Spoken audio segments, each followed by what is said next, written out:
Good morning વિદ્યાર્થી મિત્રો.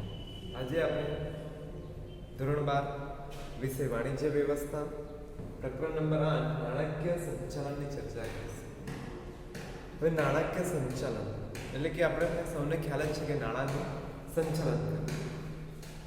હવે ધંધાકીય એકમની અંદર નાણાંનું સંચાલન કેવી રીતે કરવું? આપણા ઘરની અંદર તો નાણાકીય સંચાલન આપણે કરતા જ હોઈએ છીએ, એ આપણને દરેકને ખ્યાલ જ છે. પરંતુ આપણે આ શું કરવાનું છે?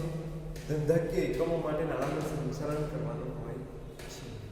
આમ તો દરેક ક્ષેત્રની અંદર નાણું ખૂબ જ મહત્વનું કહેવામાં આવે છે. બહુ ઘણા વર્ષોથી એક કહેવત ચાલતી આવી છે કે નાણાં વગરનો નાથિયો નાણે નાથા લાલ. એટલે કે જે વ્યક્તિ પાસે નાણાં હોય ને તેને બધા નામની પાછળ ભાઈ લગાવીને બોલાવે છે, અને જ્યારે તે વ્યક્તિની પરિસ્થિતિ ખરાબ હોય અથવા તો નાણાં ના હોય તો તેને ખાલી માત્ર નામથી જ બોલાવવામાં આવે છે. એટલે કે જે નાણાં વગરનો નાથિયો એટલે કે જે એની પાસે કોઈ નાથભાઈ નામના વ્યક્તિ હોય એની પાસે નાણાં એ નથી અહીંયા આવે એમ કરીને બૂમ મારે છે. પરંતુ જો તેમની પાસે સારી રીતે પૈસાની વ્યવસ્થા હોય, કપડાં વ્યવસ્થિત પહેરેલા હોય, 2-3 ચેન લગાવી હોય, આઈફોન હોય, તો તેવા વ્યક્તિને અનાથભાઈ કરીને બોલાવવામાં આવે છે. તો આ જ કન્ડિશન આપણે જોઈએ કે ધંધાકીય એકમની અંદર નાણું મહત્વ શું રહેલું છે, એનું સંચાલન કેવી રીતે કરવામાં આવે તો આપણને ફાયદો થાય છે. તો દરેક એકમની અંદર નાણું ખૂબ જ મહત્વનું છે. જો નાણું હશે તો એની ફરતે દરેક વ્યક્તિ કે સમગ્ર સંચાલન ફરતું રહેતું હોય છે. ધંધાકીય એકમની અંદર નાણું ખૂબ જ અગત્યનું છે. જે રીતે આપણા માનવ શરીરની અંદર રુધિરાભિસરણ તંત્ર બ્લડ છે ત્યાં સુધી આપણું શરીર ચાલે છે. જો એની અંદર બ્લડનું પ્રમાણ ઓછું થઈ જાય તો પણ તકલીફ થઈ જાય છે, અને નહિવત હોય તો એનું કંઈ સંચાલન કે હલનચલન આપણે કરી શકતા નથી. એ જ રીતે ધંધાકીય એકમની અંદર પણ નાણું ખૂબ જ અગત્યનું છે કે ધંધો ચલાવવા માટે, વેપાર કરવા માટે, ઉત્પાદન કરવા માટે આપણને નાણાંની જરૂરિયાત પડે છે. એટલે આપણે જોઈએ તો કોઈ પણ ઇમારત આપણે બનાવીએ તો તે ઇમારતનો પાયો નાખીએ તો પાયામાં આપણે જે ઈંટની ગોઠવણી કરવામાં આવે છે, એ જ રીતે આપણે જો ધંધાકીય એકમ કોઈ પણ શરૂ કરવાનું હોય તો પ્રથમ આપણને શાની જરૂર પડે છે? તો આપણને નાણાંની જરૂર પડે છે. તો ધંધાકીય એકમનો પાયો શાના ઉપર રહેલો છે? તો નાણાં ઉપર રહેલો છે એમ કહેવામાં આવે છે. આજની કન્ડિશનમાં આપણે જોઈએ કોવિડ-19 લોકડાઉનની પરિસ્થિતિ આવી, બધાની હાલત કેવી થઈ ગઈ, કેટલી નાણાંની તકલીફ પડતી છે. તો એ ધંધાકીય એકમમાં પણ આપણને નાણાંની કેવી તકલીફ પડે છે, એનું સંચાલન કેવી રીતે કરવું, એ આ ખૂબ જ અગત્યનો મુદ્દો કહેવાય છે. આપણે એનો પહેલાં તો ખ્યાલ જોઈએ કે વ્યવહારમાં નાણાં કાર્યોનું સંચાલન કરવું એટલે નાણાકીય સંચાલન. જે પણ કોઈ વ્યવહાર હોય, ખરીદી વેચાણના વ્યવહાર હોય, રોકડના વ્યવહારો હોય, તો એની અંદર આપણે જે નાણાં સંચાલન કેવી રીતે કરીશું? ધંધાની બધી જ નાણાકીય પ્રવૃત્તિઓમાં પાસાનો સમાવેશ નાણાકીય સંચાલનમાં થાય છે. બધી જ ધંધાની બધી જ પ્રવૃત્તિઓ નાણાકીય પ્રવૃત્તિઓ કહેવામાં આવે છે. કે કોઈ પણ આપણે યંત્ર ખરીદવાનો હોય, કર્મચારીને રોકવાનો હોય તો તેને પગાર આપવાનો હોય છે, ઇલેક્ટ્રિસિટીનો ઉપયોગ કરીએ તો તેનું બિલ ભરવાનું હોય છે, વાહન વ્યવહારનો ઉપયોગ કરીએ તો તેને પેટ્રોલ ડીઝલનો ચાર્જ આપણે આપવા પડે છે. આ દરેક બાબતની અંદર આપણે નાણાંનો ઉપયોગ કરીએ છીએ. નાણાકીય સંચાલન નાણાકીય બાબતોને લગતા નિર્ણયો લે છે અને તેનો અમલ પણ કરે છે. નાણાકીય સંચાલન શું કરે છે? તો એનો નિર્ણય લે છે, અને એ નિર્ણય મુજબ તેનો અમલ પણ નાણાકીય સંચાલન દ્વારા જ કરવામાં આવતું હોય છે. ત્યારબાદ અલગ અલગ નિષ્ણાતો દ્વારા આપણને એની વ્યાખ્યા આપવામાં આવી છે. પ્રથમ વ્યાખ્યા પણ આપી છે તો FW પાયસના જણાવ્યા મુજબ આપણને વ્યાખ્યા આપવામાં આવી છે કે નાણાંનો ઉપયોગ ઉપર આધારિત આધુનિક અર્થતંત્રમાં નાણાકીય સંચાલન એટલે જ્યારે નાણાંની જરૂર પડે ત્યારે નાણાં મળી રહે તે પ્રમાણની વ્યવસ્થા કરવી. અત્યારની હાલની કન્ડિશન આધુનિક પરિસ્થિતિ મુજબ આપણે જોઈએ તો જ્યારે આપણને નાણાંની જરૂર પડે ત્યારે આપણને નાણાં મળી રહે. તો એ શું થયું? નાણાંનું સંચાલન કર્યું એમ કહેવામાં આવે છે. આપણે પણ આપણા ઘરની અંદર આપણે સંચાલન કરતા હોય કે જ્યારે આપણને નાણાં જોઈએ તો આપણા પગારમાંથી આપણે કંઈ બચત રાખી હોય અથવા તો કોઈક રીતે આપણે પૈસા ભેગા કર્યા હોય તો તે આપણે ઇમરજન્સીમાં તેનો ઉપયોગ કરી શકીએ છીએ. એ જ રીતે ધંધાકીય એકમની અંદર પણ જ્યારે નાણાંની જરૂર પડે ત્યારે નાણાં મળી રહે તે પ્રકારની વ્યવસ્થા કરવી. એટલા માટે આપણે ઘણી વખત શું કરીએ કે બેંકમાં પૈસા મૂકીએ છીએ, અને બેંકમાં પણ હવે ફેસિલિટીઝ આને આપી છે. તો એટીએમની કે આપણે જ્યારે નાણાંની જરૂર પડે જે શહેરમાં પડે તે આપણે એટીએમ મશીનમાં કાર્ડ નાખીએ અને પૈસા પ્રાપ્ત કરી શકીએ છીએ. એ જ રીતે સેકન્ડ નંબર પર જોઈએ તો રેમન્ડજી ચેમ્બર્સના જણાવ્યા મુજબ નાણાકીય સંચાલન એટલે નાણાકીય બાબતો અંગે નિર્ણયો લેવા, તેનો અમલ સરળ બનાવવા, જરૂરી પગલાં લેવા અને તેની આલોચના કરવી. નાણાકીય બાબતો અંગે નિર્ણયો લેવા. નાણાકીય સંચાલનમાં શું હોય છે? તો ધંધાકીય એકમની અંદર આપણે પગાર કરતા હોઈએ છીએ, ઉત્પાદન કરતા હોઈએ છીએ, તો તેમાં પણ આપણે કાચો માલ ખરીદવા માટે નાણાંની જરૂર પડે છે. સાધનો યંત્રોની ખરીદીમાં આપણને નાણાંની જરૂરિયાત પડે છે. તો તેના માટે આપણે તે નિર્ણયો જે લીધા હોય તેનો અમલ સરળ બનાવવો, જરૂરી પગલાં લેવા અને તેની આલોચના કરવી, તેના માટેની યોગ્ય વ્યવસ્થાઓ કરવી, તો એ નાણાકીય સંચાલન છે.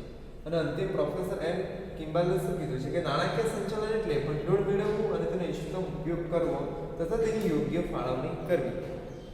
હવે ધંધાકીય એકમની અંદર શું કરવાનું છે? તો પહેલા તો આપણે નાણું ભંડોળ ભેગું કરવું, તો તે કેવી રીતે કરીશું?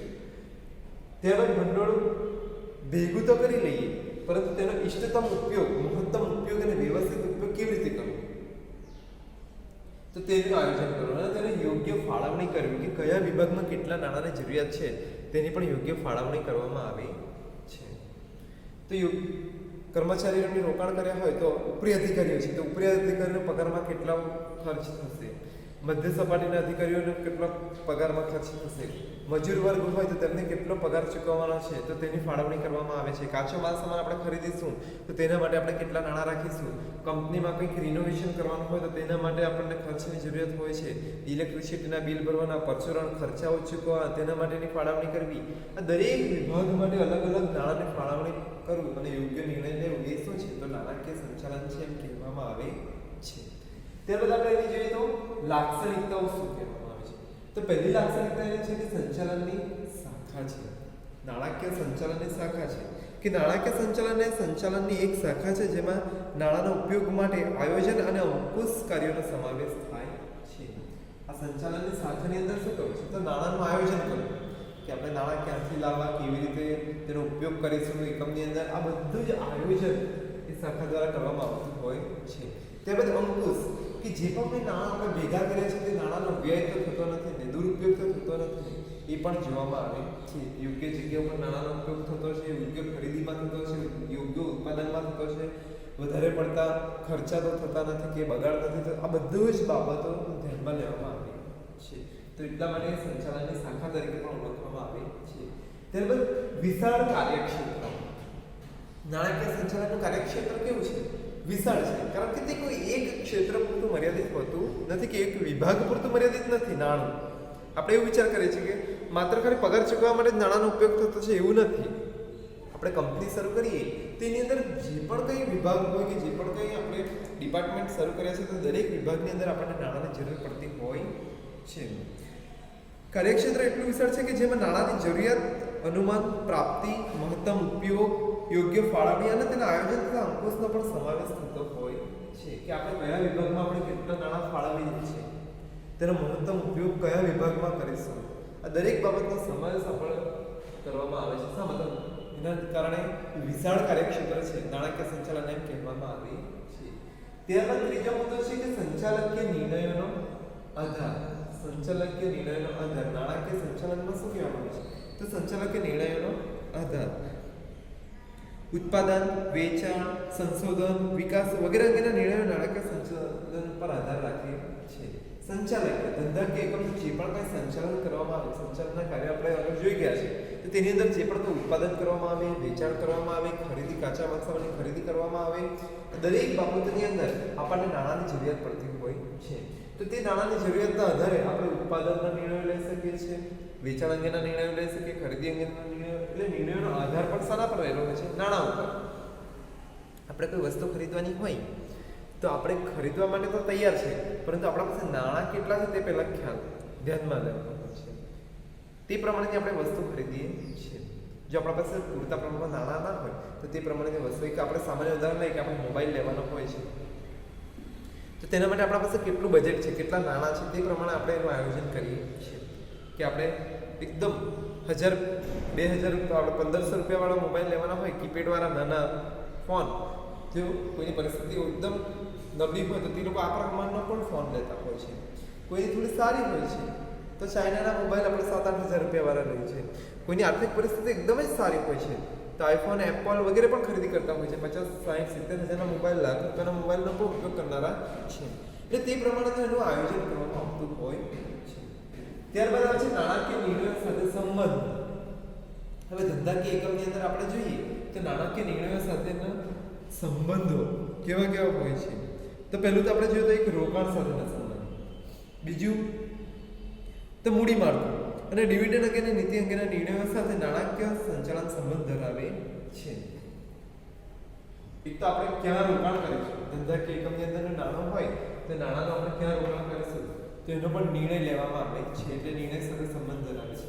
ત્યારબાદ મૂડી માળખું, કે જે પણ કંઈ આપણું નાણાં છે તેનો આપણે મૂડી માળખું તૈયાર કરીએ છીએ, એટલે મૂડી માળખુંનો નિર્ણય લેવા માટે પણ આપણે એનો ઉપયોગ કરીએ છીએ.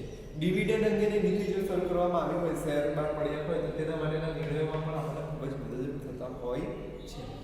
ત્યારબાદ માલિકીના મહત્તમ આર્થિક કલ્યાણનો હેતુ. માલિકીના મહત્તમ આર્થિક કલ્યાણના અંદર આપણને બે વિભાગ જોવા મળે છે, એક નફાની મહત્તમીકરણ અને બીજું સંપત્તિનું મહત્તમીકરણ. આ મુદ્દો આપણને આના પછીના વિડીયોમાં ડિટેલ્સમાં આપણને બુકમાં આપવામાં આવે છે, ત્યાં આપણે સમજીશું કે નાણાંનો નફાનું મહત્તમીકરણ શું છે અને સંપત્તિનું મહત્તમીકરણ શું દર્શાવવામાં આવ્યું છે. ત્યારબાદ ચાવીરૂપ સ્થાન. હવે ધંધાકીય એકમની અંદર નાણાંનું સ્થાન કેવું હોય છે તો ચાવીરૂપ સ્થાન એમ કહેવામાં આવે છે કે આપણે કોઈ પણ વસ્તુની ખરીદી કરવાની હોય કે કોઈ પણ નિર્ણય લેવાનો હોય તો તેમાં આપણે અગત્યનો મુદ્દો શાનો હોય તો નાણાંનો હોય છે. જે નાણાં હોય તો કોઈ પણ વ્યક્તિ ત્વરિત નિર્ણય લઈ શકતા હોય છે, એટલે ચાવીરૂપ એને સ્થાન આપવામાં આવે છે સ્થાને નાણાકીય સંચાલન. ત્યારે સંચાલનના અન્ય વિસ્તારો સાથે સંબંધ. સંચાલનના અન્ય વિસ્તારો સાથે કોનો તો નાણાંનો સંબંધ કેવો છે તો મોટાભાગની પ્રવૃત્તિઓ જેવી કે ઉત્પાદન, વેચાણ, બજાર, સંશોધન વગેરે નાણાં સાથે સંકળાયેલા છે. આ નાણાકીય સંચાલનમાં પૂરતા પ્રમાણમાં ભંડોળ હશે તો ઉત્પાદનની નીતિ, વેચાણની નીતિ વગેરે ઘડતરમાં વધારે પરિવર્તન રહે છે. કે જે પણ કંઈ આપણે અન્ય વિસ્તારો જોયા છે, આપણે ઉત્પાદન છે, બજારો છે, તો એના સાથે કેવા સંબંધ હોય છે નાણાંના તે આપણને દરેકને ખ્યાલ છે કે આપણે જે કંઈ બજારમાં આપણે પ્રોડક્ટ મૂકવાના હોય છે, કયા બજારમાં આપણે મૂકીશું તો આપણે કેટલા નાણાં પ્રાપ્ત થશે, આ બધા જ બાબતોનું ધ્યાન અન્ય વિસ્તારો સાથે સંબંધમાં લેવામાં આવે છે. બે ભાગમાં વિભાજન કરવામાં આવે છે. હવે આપણે જે નાણાં છે તે નાણાંને આપણે અગાઉથી જોઈએ છે કે ધંધાકીય એકમમાં નાણાં આપણને બે પ્રકારે જોઈતા હોય છે. એક તો ટૂંકા સમયગાળા માટે અને બીજા લાંબા સમયગાળા માટેનું હોય છે. તો તેનો આપણે જોઈએ તો શું કહેવામાં આવે છે, એક તો આપણે કાયમી મૂડી. બે ભાગમાં અંદર એક કાયમી મૂડી અને બીજી કાર્યશીલ મૂડી.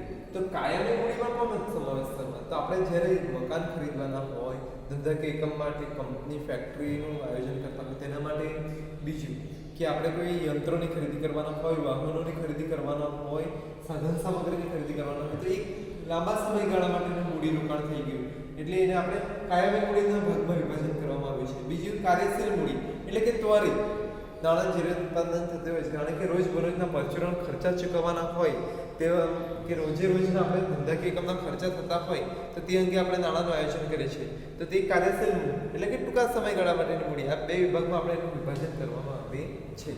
તો નાણાકીય સંચાલન અડધા વિડીયોમાં આપણે એને ખ્યાલની ચર્ચા કરવામાં આવી છે. ત્યારબાદ અલગ અલગ નિષ્ણાતો દ્વારા એની વ્યાખ્યા આપવામાં આવી છે અને એની લાક્ષણિકતા 8 જેટલી આપવામાં આવી છે તેની આજે આપણે ચર્ચા કરી છે. Thank you.